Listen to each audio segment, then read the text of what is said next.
Assalamualaikum warahmatullahi wabarakatuh.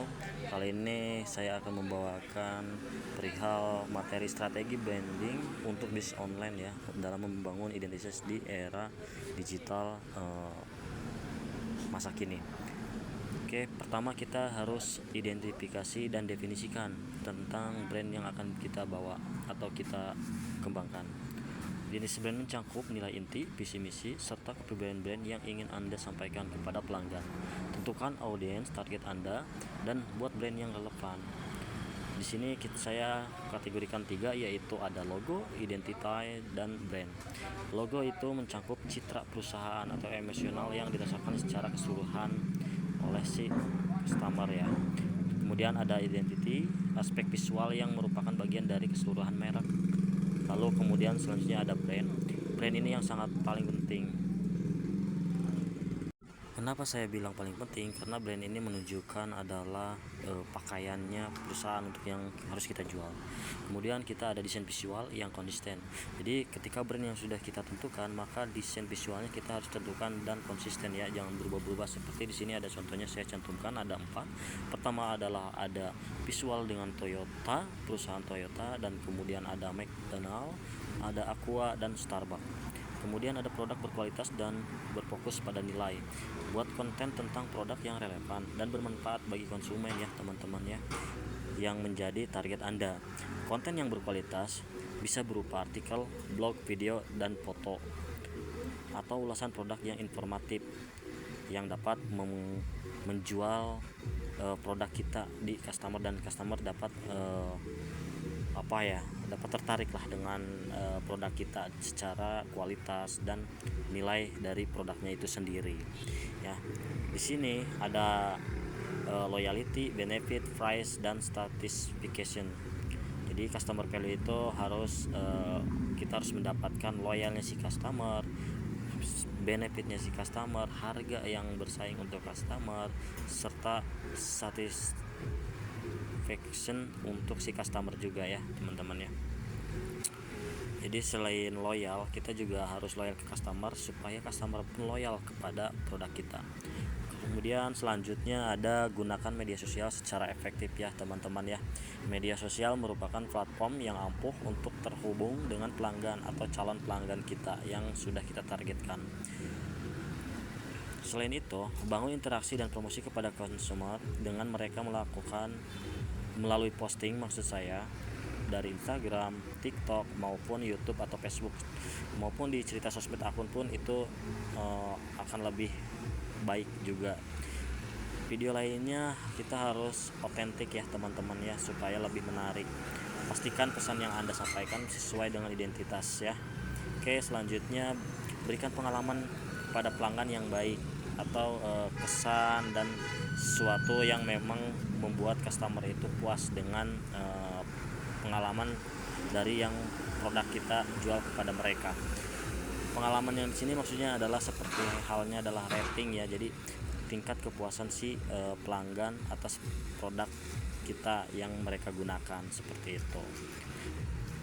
Jangan lupa juga testimoni ini sangat penting ya, dan dilengkapi dengan evidence supaya produk kita juga mendapatkan rating serta nilai baik di masyarakat ataupun di customer yang lain yang belum menggunakan produk kita. Itulah manfaatnya dari global, maksud saya digital ya. Kemudian selanjutnya ada strategi influencer dan ulasan pelanggan. Di sini untuk influencer marketing kita tuh ada beberapa ya. Pertama ada sosial media, ada global, trust atau kepercayaan, promotion, brand, dan konten. Di sini tadi udah disampaikan terkait konten ya, kita harus melakukan posting di atau konten di sosmed ya. Brand juga tadi udah dibahas, brandnya harus menarik gitu kan. Terus promosi, dan promosinya ini kita harus sering memberikan promosi atau ulasan-ulasan atau misalkan identifikasi atau identitas produk kita kepada masyarakat atau pelanggan, calon pelanggan kita ya, gitu, supaya produk kita itu dapat tersalurkan kepada customer gitu. Tidak hanya mengiklankan, tapi kita juga harus memberikan strategi atau wawasan terhadap produk kita kepada customer gitu, supaya customer pun percaya dengan produk yang kita pasarkan gitu ya teman-teman ya. Yang agak sulit itu adalah sosmed ya, karena saat ini tuh banyak sekali pesaing-pesaing dengan harga yang murah dan promosi-promosi lainnya juga. Oke, selanjutnya ada optimisasi untuk mobile access ya. Jadi selain kita harus brandnya juga, iya, visualnya juga, kita juga harus memberikan akses yang mudah secara mobile. Di sini saya menunjukkan eh, salah satu aplikasi Shopee ya teman-teman, yang memang sangat familiar dan sangat mudah digunakan juga. Ini saya kasih contoh untuk proses aplikasinya, ini sangat mudah dan ini sangat membantu customer.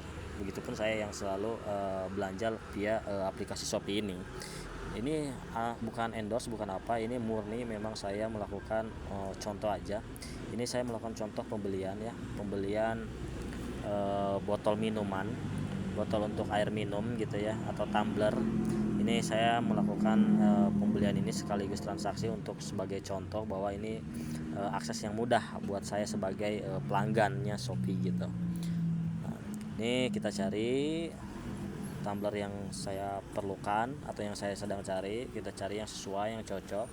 Ketika sudah cocok, baru kita bisa pilih atau mungkin mau ganti juga bisa. Di sini sangat mudah lah, produk apa yang kita mau itu bisa ditemukan di sini gitu.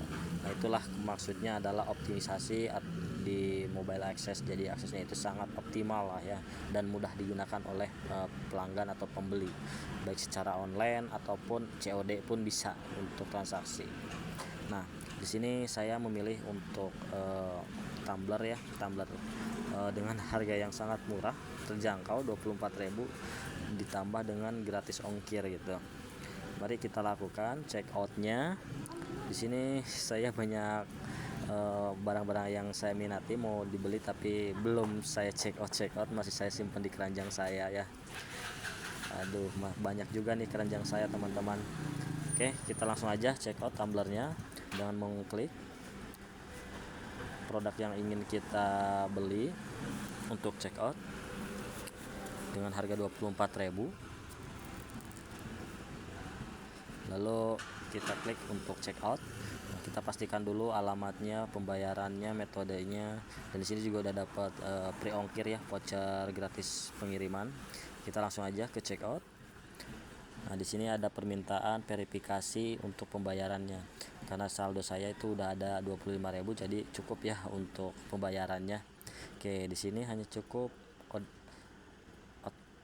sidik jari saya aja untuk konfirmasi pembayaran. Jadi ini langsung udah terbayar.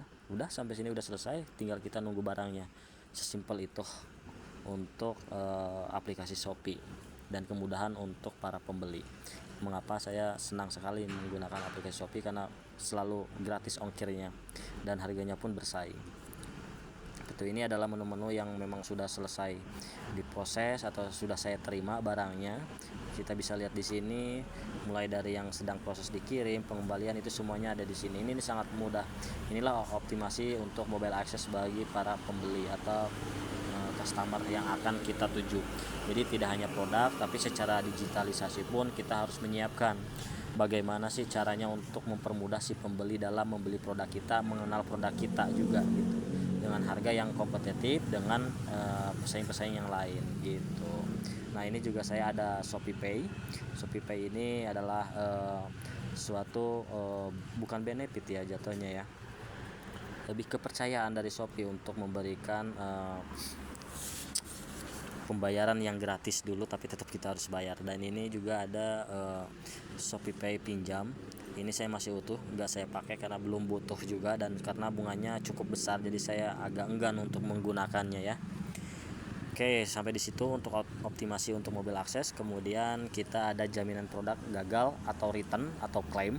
Nah, di sini juga kita harus menyediakan nih layanan dalam return atau claim dari si pembeli apabila si pembeli memang menerima barang yang rusak karena kesalahan kita ataupun memang tidak berfungsi karena kelalaian kita dalam pengecekan. Jadi kita harus memberikan jaminan atau seperti halnya refund gitu ya. Nah, kita harus memberikan dan meyakinkan customer kita bahwa kita itu memiliki layanan untuk return atau claim apabila menerima barang yang reject. Kemudian selanjutnya ada diskon atau hadiah gift gitu ya.